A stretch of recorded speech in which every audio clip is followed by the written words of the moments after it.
La mort est la seule chose à laquelle toute personne née dans ce monde doit faire face. La Bible nous rappelle, dans Romains 5, 12, que la mort est entrée dans le monde à cause du péché, et depuis lors, elle a atteint tous les hommes. C'est une réalité à laquelle nous ne pouvons échapper. Notre heure viendra un jour, mais saviez-vous que 3 hommes ont défié ce principe? 3 hommes qui n'ont jamais goûté à la mort et qui ont été emmenés de la manière la plus extraordinaire. Qui sont ces hommes? Qu'est-ce qui les rendait si spéciaux au point d'éviter le tombeau? Préparez-vous à explorer cet incroyable mystère. Rejoignez-nous pour révéler les vérités cachées derrière leurs histoires remarquables et découvrir ce qui les rend différents. Je ne voudrais pas manquer ce fascinant voyage dans le miraculeux. Restez à l'écoute, car ce que nous sommes sur le point de partager pourrait changer à jamais votre vision de la vie et de la mort. Numéro 1. Enoch. Enoch, un homme qui n'a jamais goûté à la mort, est l'un des personnages les plus extraordinaires de la Bible. Il n'était pas un descendant de Caïn ou d'Abel, mais descendait d'Adam et Ève par leur 3e fils. De cette lignée familiale sont issus de nombreux noms importants, dont son arrière-petit-fils Noé, qui jouera plus tard un rôle clé dans le plan de Dieu avant le grand déluge. À une époque remplie de décadence morale et de péché, le monde devenait de plus en plus méchant. Les pensées et les actions des gens étaient continuellement mauvaises et l'humanité s'éloignait de plus en plus de son Créateur. Cependant, au milieu de cette obscurité, un homme se démarque comme un phare de justice. Enoch. Il était la 7e génération depuis Adam, un descendant direct de Seth et le père de Mathusalem, l'homme ayant vécu le plus longtemps dans la Bible, qui a vécu 969 ans. Enoch était directement lié à la lignée patriarcale menant à Noé, un personnage important dans le plan de Dieu pour la rédemption humaine à travers le déluge. Cependant, Enoch n'était pas un homme ordinaire. Sa vie a marqué une rupture significative avec les tendances pécheresses de ses contemporains. Tandis que d'autres tombaient encore plus profondément dans le péché, Enoch choisit une voie différente. Il a décidé de marcher avec Dieu.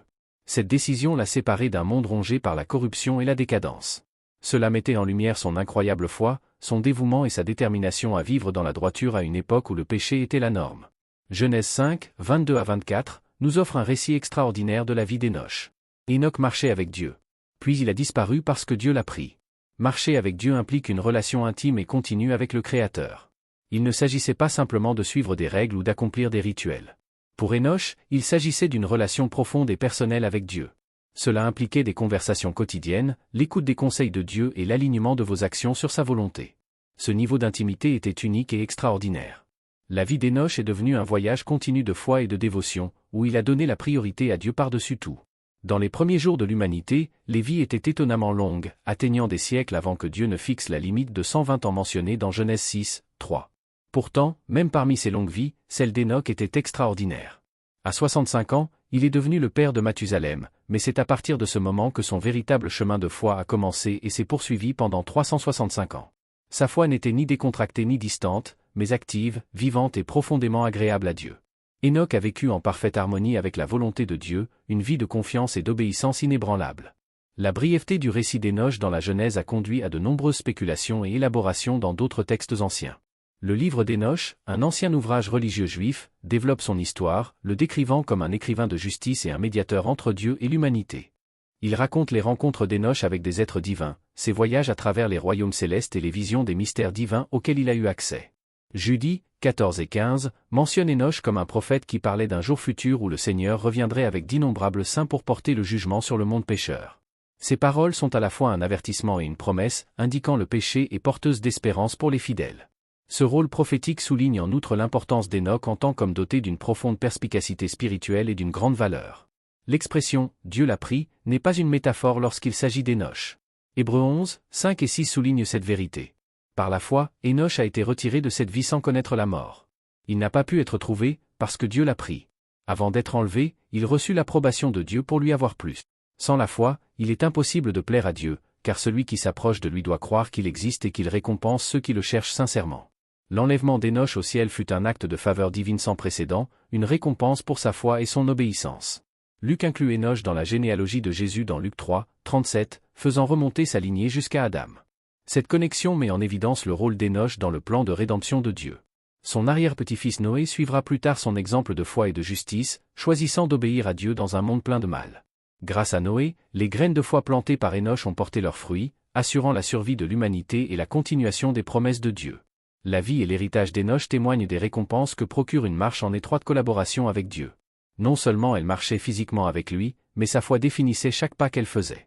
L'histoire d'Enoch nous met au défi de réfléchir sur nos propres vies et de considérer la profondeur de notre relation avec Dieu. Enoch nous montre qu'il est possible de vivre une vie qui plaît à Dieu, même dans un monde plein de péchés et de distractions. Imaginez vivre en communion si étroite avec Dieu qu'il décide de vous emmener directement au ciel, sans connaître la mort. C'est la nature extraordinaire de l'histoire d'Enoch. Sa foi inébranlable et son dévouement lui ont donné une place sans précédent dans l'histoire biblique. Un homme qui n'a jamais connu la mort, mais qui a été amené directement en présence de Dieu. L'histoire d'Enoch ne parle pas seulement de son évasion de la mort, mais aussi du genre de vie qui l'a conduit à un événement aussi extraordinaire. Votre voyage nous encourage à rechercher une connexion plus profonde et plus significative avec Dieu, une connexion qui transforme nos vies et inspire ceux qui nous entourent. En marchant avec Dieu, comme l'a fait Enoch, nous pouvons nous aussi vivre une vie de détermination, de foi et de faveur divine. Élie était un prophète en Israël à une époque de grande décadence morale et spirituelle. Le roi Achab, l'un des monarques les plus corrompus d'Israël, et son épouse Jézabel ont conduit la nation au culte des idoles, l'éloignant ainsi du Dieu d'Israël. Jézabel, dévouée au dieu païen Baal, a égaré de nombreux Israélites et la nation entière a abandonné sa foi. En cette période sombre, Élie, un homme juste de Dieu, a été appelé à affronter la méchanceté d'Israël. Il proclama hardiment au roi Achab qu'il n'y aurait ni pluie ni froid dans le pays à moins qu'il ne l'ordonne, en guise de jugement divin pour l'idolâtrie et l'injustice de la nation. Pendant 3 ans et demi, le ciel est resté fermé et une violente tempête a frappé la terre. Pendant cette période, Dieu a pris soin d'Élie de manière miraculeuse. Il le cacha près d'un ruisseau, où les corbeaux lui apportèrent de la nourriture, et lorsque le ruisseau fut tari, Dieu l'emmena dans la ville de Sarepta. Là, Élie rencontre une veuve qui se prépare à mourir de faim avec son fils. Ayant confiance dans la provision de Dieu, Élie a demandé à la veuve de lui fournir d'abord un morceau de pain, lui assurant qu'il ne manquerait pas de farine et d'huile. La veuve obéit et, miraculeusement, ses provisions restèrent inépuisables pendant toute la sécheresse. La foi d'Élie fut encore mise à l'épreuve lorsqu'il affronta les prophètes de Baal sur le mont Carmel. Il a appelé à un défi pour démontrer qui était le vrai Dieu. Les prophètes de Baal se plaignirent à leur Dieu, mais rien ne se produisit. Ensuite, Élie reconstruisit l'autel du Seigneur, trempa son sacrifice dans l'eau et pria Dieu. Le feu descendit du ciel, consumant le sacrifice, l'autel et même l'eau, démontrant que le Seigneur est le seul vrai Dieu. Après cette victoire, Élie annonça la fin de la sécheresse. Il pria avec ferveur et, bientôt, un petit nuage apparut, signe de la pluie qui approchait. Dieu a envoyé une puissante tempête, apportant du soulagement à la terre. Malgré ces miracles, Élie se heurta à une grande opposition. La reine Jézabel a cherché à se suicider, ce qui a forcé Élie à fuir le désert. Épuisé et découragé, il pria pour la mort. Mais Dieu a envoyé un ange pour lui donner de la nourriture et de l'eau, lui redonnant ainsi des forces. Élie s'est ensuite rendu au mont Horeb, où il a eu une profonde rencontre avec Dieu. Ce n'est pas dans un vent fort, un tremblement de terre ou un incendie que Dieu s'est révélé, mais dans un murmure silencieux. À ce moment-là, il renouvela le dessein d'Élie et Dieu lui donna des instructions pour l'avenir, notamment l'élection d'Élisée comme son successeur. Élie savait que son temps sur terre touchait à sa fin et Dieu le lui a révélé. Alors qu'il voyageait avec Élisée, ils traversèrent le Jourdain après qu'Élie ait battu les eaux avec son manteau, les divisant afin qu'ils puissent passer sur la terre ferme. Tandis qu'il marchait, un char de feu tiré par des chevaux enflammés apparut et Élie fut emmené au ciel dans un tourbillon. Élisée, témoin de cet événement miraculeux, récupéra le manteau d'Élie et retourna au Jourdain.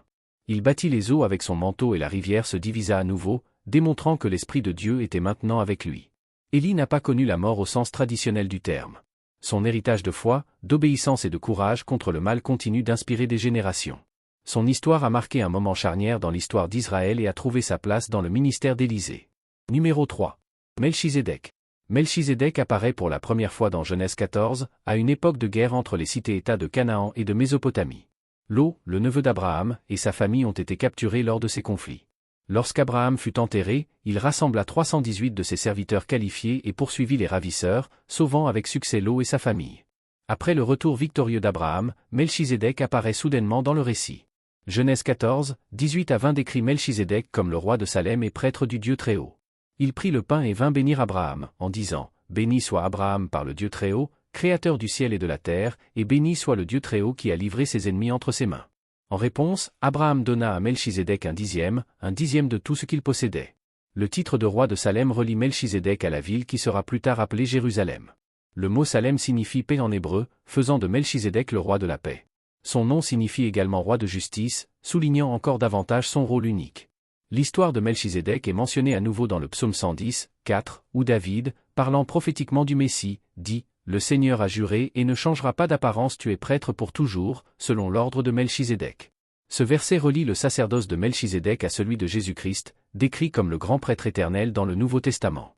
Dans Hébreux 6, 19 à 20 et Hébreux 7, l'auteur explique que Jésus, après sa résurrection, occupe pour toujours la position de grand prêtre selon l'ordre de Melchizedek. Contrairement au sacerdoce lévitique, qui était temporel et basé sur le lignage, le sacerdoce de Melchizedek, et par conséquent, celui de Jésus, est éternel et basé sur l'autorité divine. L'un des aspects les plus énigmatiques de Melchizedek est son manque de généalogie. Dans Hébreux 7, 3, il déclare que Melchizedek n'avait ni père, ni mère, aucune trace d'ancêtre, ni commencement de jour, ni fin de vie, mais, comme le Fils de Dieu, il reste prêtre pour toujours. Cela a amené beaucoup de gens à se demander si Melchizedek était simplement un homme ou quelque chose de plus. Certains érudits suggèrent que Melchizedek était un personnage historique, un véritable roi-prêtre, dont le rapport a été conservé pour enseigner le sacerdoce éternel. D'autres pensent que Melchizedek aurait pu être une Christophanie, une apparition du Christ dans l'Ancien Testament. Ils soutiennent que ses qualités éternelles, son rôle de roi de paix et de justice et son manque de généalogie suggèrent une nature divine. Cependant, d'autres interprètent Hébreux 7.3 au sens figuré, suggérant que Melchizedek n'est qu'un type ou un symbole du Christ, plutôt que du Christ lui-même. Il signifie que, même si Melchizedek apparaît brusquement et mystérieusement dans la Genèse, le texte ne déclare pas explicitement qu'il est divin. Quelle que soit son identité exacte, Melchizedek constitue un symbole puissant du sacerdoce éternel du Christ et de la nature immuable de l'alliance de Dieu avec son peuple. Son histoire nous invite à réfléchir sur la nature du sacerdoce et de la royauté. Contrairement aux prêtres lévitiques, dont l'autorité provenait de la lignée humaine, le sacerdoce de Melchizedek reposait sur sa relation avec Dieu et son autorité spirituelle. Cette distinction est essentielle pour comprendre le rôle de Jésus en tant que notre souverain sacrificateur éternel. Jésus, comme Melchizedek, n'est pas prêtre en raison de sa lignée humaine, mais en raison de sa nature divine. Il offre une intercession et une médiation éternelle entre Dieu et l'humanité, devenant ainsi l'accomplissement définitif du sacerdoce de Melchizedek. En conclusion, nous réfléchissons à ce que ces histoires nous enseignent sur notre relation avec Dieu. Les vies d'Hénoch, d'Élie et de Melchizedek nous incitent à nous rapprocher de notre Créateur, à vivre dans la foi et l'obéissance et à chercher un plus grand but dans notre vie. Puissent ces histoires nous inciter à vivre avec une foi inébranlable, à rechercher la justice et à marcher en communion avec Dieu chaque jour. Si cette vidéo vous a béni et inspiré, ne la gardez pas pour vous. Aimez, partagez et commentez ci-dessous pour que d'autres puissent ressentir le même soulagement. Et n'oubliez pas de vous abonner et d'activer les notifications pour ne manquer aucune occasion d'approfondir votre foi. Ensemble, nous diffusons la lumière de la parole de Dieu dans le monde.